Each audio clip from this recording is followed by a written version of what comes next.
அனைவருக்கும் வணக்கம். சுப மாரிமுத்து திருப்பூரிலிருந்து இந்த பதிவு உங்களுக்காக. இன்றைக்கு சிம்பிளாக செவ்வாய் தோஷம் நிவர்த்தி ஆவதற்காக ஒரு எளிய பரிகாரம். செவ்வாயுடைய நிறம் என்ன?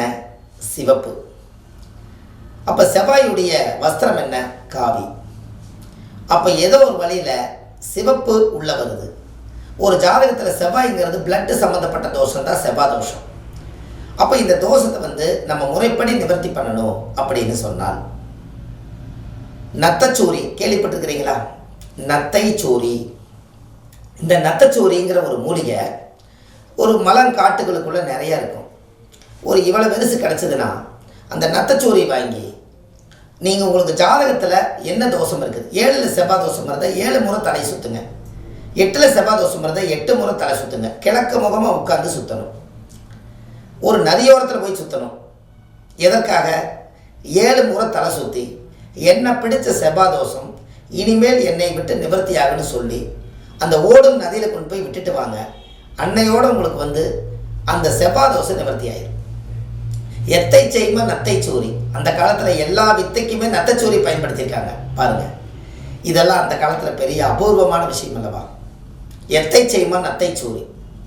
இந்த நத்தைச்சூரியெல்லாம் இவ்வளவு எடுத்து இந்த செவ்வாய் தோஷம் இருக்கிறவங்க சும்மா ஒரு தாயத்தில் போட்டு அடைச்சி கழுத்தில் கட்டிட்டாங்கன்னா உங்களுக்கு வாக்கு சித்தியாகும், போகிற காரியம் வெற்றியாகும், எதிரிகள் நம்மளை விட்டு போயிடுவாங்க, நம்ம குடும்ப கஷ்டமெல்லாம் நீங்கும், நம்ம உடம்புக்குள்ள ஒரு அபூர்வமான ஒரு தைரியம் இருக்கும். இதெல்லாம் அந்த காலத்தில் மூலிகையை பெரிய தைரியமாக ஒன்று உருவாக்குறதுக்காக இந்த வைத்தியர்கள் எல்லாம் அந்த காலத்தில் ஒரு குளிகையில் போட்டு அடைச்சி அந்த காலத்திலே தாயத்து சத்துன்னு செஞ்சு நிறைய மக்களை காப்பாற்றிருக்காங்க. நிறைய போர்களுக்கு போகிறவங்களுக்கெல்லாம் எத்தை செய்யுமா நத்தைச்சூரிங்கிற தாயத்தை கட்டி விட்டு அந்த காலத்தில் முன்னோர்கள் போருக்கு போய் ஜெயிச்சுட்டு வந்திருக்காங்க பாருங்கள். அந்த காலத்தில் தைரியத்துக்கு உண்டான கிரகமே நத்தைச்சூரி தான். இப்படியெல்லாம் செவ்வாய் தோஷத்தை கழிக்கிறதுக்கு பலவிதமான வழிகள் இருக்குது. நீங்கள் காசு பணம் இல்லாத பாமர மக்கள் ரொம்ப கஷ்டப்படுறாங்களே, அவங்களுக்கும் ஒரு பரிகாரம் வேணும் அல்லவா?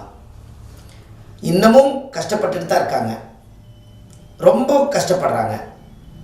ஒரு 1000 ரூபாய் ஒரு பரிகாரம் பண்ணுறதுக்கு செலவு பண்ணுறதுக்கும் கூட அவங்க 2 நாள் கஷ்டப்பட்டு தான் சம்பாதிச்சு ஜீவனத்தை தேடிட்டு ஒரு வாழ்வாதாரத்தை நடத்த முடியும்னு சொல்லி ஒரு 1000 ரூபாய்க்கு பரிகாரம் பண்ணுறதுக்கும் கூட என்னால் முடியலன்னு சொன்னவங்கெல்லாம் நான் நிறைய நம்மக்கிட்ட ஜாதகம் பார்த்துருக்கேன். அவங்களுக்கெல்லாம் ஒரு பரிகாரம் வேணும் அல்லவா? ஒரு கலசங்கள் வச்சு யாகம் வளர்த்தி வாழை மரம் வச்சு பூஜை பண்ணி அப்படியெல்லாம் செவ்வாய் தோஷம் நிவர்த்தி பண்ணாமையே சிம்பிளாக ஏதாவது ஒரு பரிகாரம் சொல்லுங்கள், எங்ககிட்ட பணம் இல்லைன்னு சொல்லும் பொழுது தான் இந்த எத்தை செய்மா நத்தைச்சூரி ஞானத்தில் உதயமாகுது. அப்போ என்ன ஒரு கான்செப்ட்னு கேட்டிங்கன்னா, அந்த நத்தைச்சூரி செவ்வாயோட ஆதிக்கம். அப்போ செவ்வாய் தோஷம் நிவர்த்தியாக மூலிகை அந்த காலத்தில் தலையை சுற்றி வீசிட்டு போனாங்க, எல்லா காரியமும் நடந்துச்சு. அப்போ இதுக்கு அதுதான் சரியான வழி. அதனால் இது தாயத்தில் அந்த காலத்தில் போட்டு அடைக்கும் போதே செவ்வாய் தோஷத்தை நிவர்த்தி பண்ணித்தான் போருக்கு தாட்டி விட்டுருக்காங்க. அப்போ நத்தைச்சூரியை உடம்புல கட்டியிருக்காங்க. நீங்கள் உடம்புல கட்டுறக்கு கூட வெக்கப்பட்டாலும் கூட நீங்கள் தலையை சுற்றி ஓடும் நதியில் விட்டுவாங்க, அன்றையோடு ஒரு செவ்வாய் தோஷம் நிவர்த்தி ஆயிடும்.